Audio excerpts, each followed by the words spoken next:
I asked my viewers for weapon ideas and made the most popular ones. Are they on crack, or are these actually good ideas?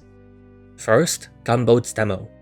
Back in the 2009 War update, Soldier got the gunboats after winning a contest. So what if the demo got it instead? Before testing, I wasn't sure I could see what use the demo has for gunboats. It's easier to jump behind and spawn camp on bad water, flank from behind. Doesn't seem useful besides mean plays with the caber. But I think Gunboats Demo actually has a worthwhile niche because stickies can deal with sentries in ways other classes can't. Take this for example. There is a Uber demo right out the door and a sentry on the side. This demo does a sticky jump to take down a sentry on the high ground. And with 32 HP left, takes a few health packs and double sticky jumps back to spawn. That's simply not something you can do on other classes. Not to say this sentry would have never been taken down otherwise, but if your team doesn't have meds, for example, this might be the only real way to dislodge strong sentry positions entirely on your own, without having to hope your team helps.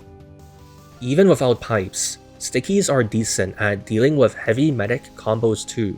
So combined with the mobility of sticky jumps to eat all the health packs, I think Gunboats Demo will be a nice option to have when your enemies are too tanky and you have no meds. Players rushing you is still an issue, even worse now too without pipes, so the trade-off seems reasonable here.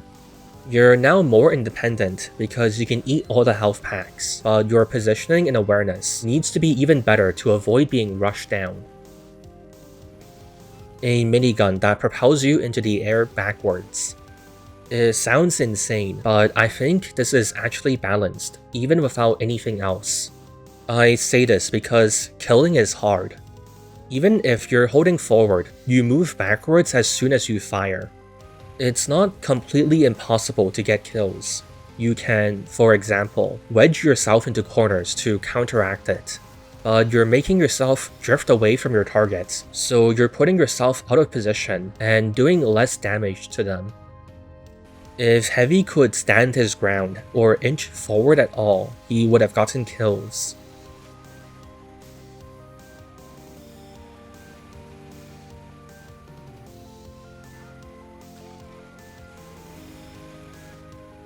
This Heavy ends up losing because he can't push forward.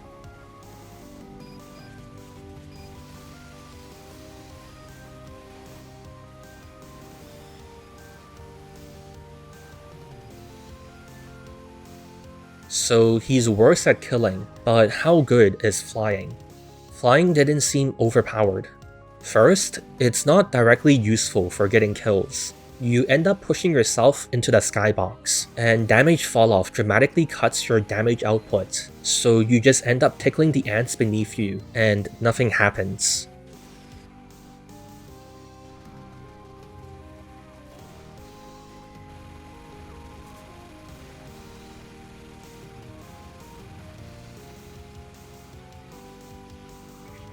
From testing, Flank Heavy didn't seem that good because getting in position to flank in the first place is hard. Trying to navigate the map flying backwards isn't easy. On top of that, snipers, sentries, and wrangler often shut him down, so he couldn't do too much. Some players tried shotgun with minigun purely for moving around. This also didn't seem particularly overpowered since it takes so long to spin down the minigun and swap weapons. You definitely need to spend a lot of time figuring out how to seamlessly work around these limitations. Even as an emergency escape, the minigun takes a while to spin up. So overall, I really enjoyed it even though Heavy's my least played class. It gives him way more depth. This weapon wouldn't be hard to tweak as well, if it turns out that players are way too good at flying backwards or shotgun switching. Give Heavy a 20% damage vulnerability while in the air or something. Reduce his normal move speed. Reduce his max health. Give Scout a bat that can reflect projectiles. It wasn't bad, but kinda pointless. Just dodging and reloading the scattergun was almost always the better option. There's always more players to kill and more shots to miss, so it was difficult to justify interrupting reload to possibly miss the timing or reflect. But the bat wasn't entirely pointless. It had a niche in offsetting a weakness. Scout's low health makes him bad at approaching or standing ground. There's not always enough space to avoid incoming spam when you need to get on or hold a point. Having the bat to give Scout some breathing room wouldn't be bad. If the swing speed is well tuned, this doesn't seem bad as a new weapon. The Sapper should work like Meet the Spy. It looks crazy, but this actually wasn't too impactful. Ultimately, it's still just a Sapper.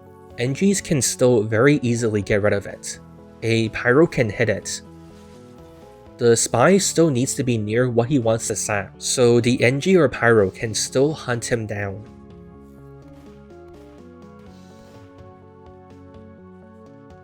The Engineer Spy 1v1 still plays out about the same as before. Throwing the Sapper also isn't that simple.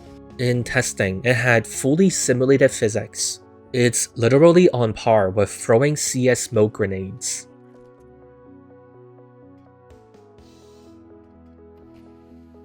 Overall, it seemed like a much needed bump for an interaction that's currently very slanted towards NG and Pyro. Both of them would need to be more proactive instead of just sitting on the buildings. It also seems somewhat appropriate because NGs can Wrangler jump into spots the Spy physically can't access. A throwable Sapper kinda brings the Spy back to even footing. Presumably, if this was made into a real weapon, there would be a cooldown between throws. I didn't set one, so some Spies sat on high ground and spammed buildings. But even in this case, you could argue the building placement should have just been less aggressive and the NG is overextending. Either way, I had fun with it, and you can easily make it more fair if needed. Let NGs body block the Sapper, let Pyros air blast it, limit its airtime, and so on.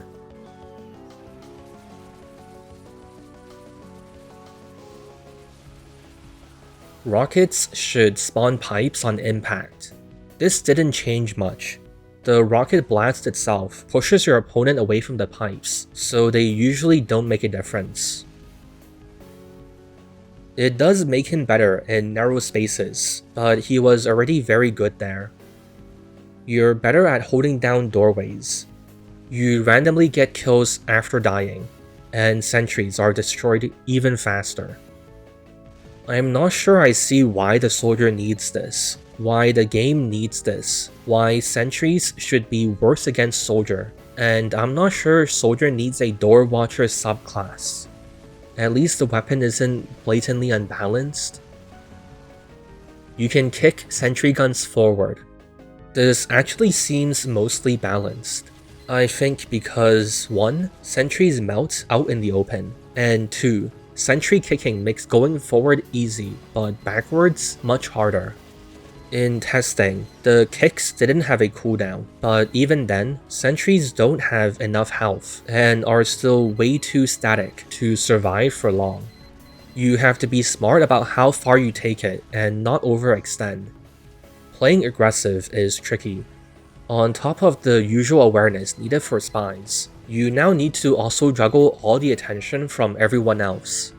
So kicking doesn't make sentries gods. They more often make it die quick, actually.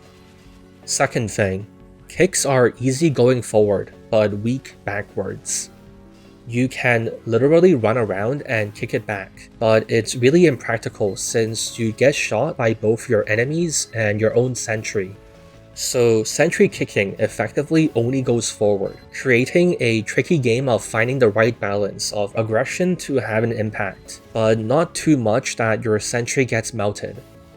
Finding this balance didn't seem easy, so overall, I didn't think sentry kicking was overpowered. The big impact kicks had was making level 3s way more viable on payload attack, since you could keep up with the cart.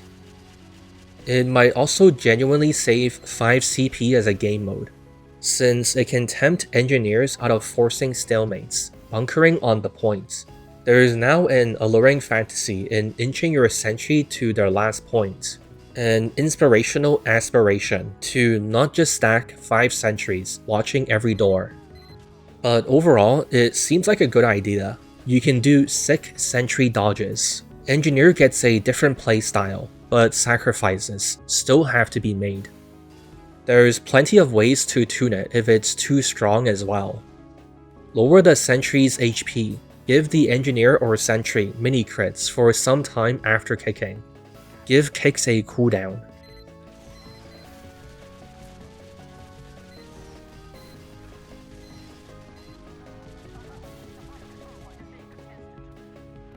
So by some miracle of God, the top weapon suggestions I got would actually be fine to slap into the game. Good job everyone, we did it. Leave a comment below for what I should make next time.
You are doing very well. I'm very proud of you.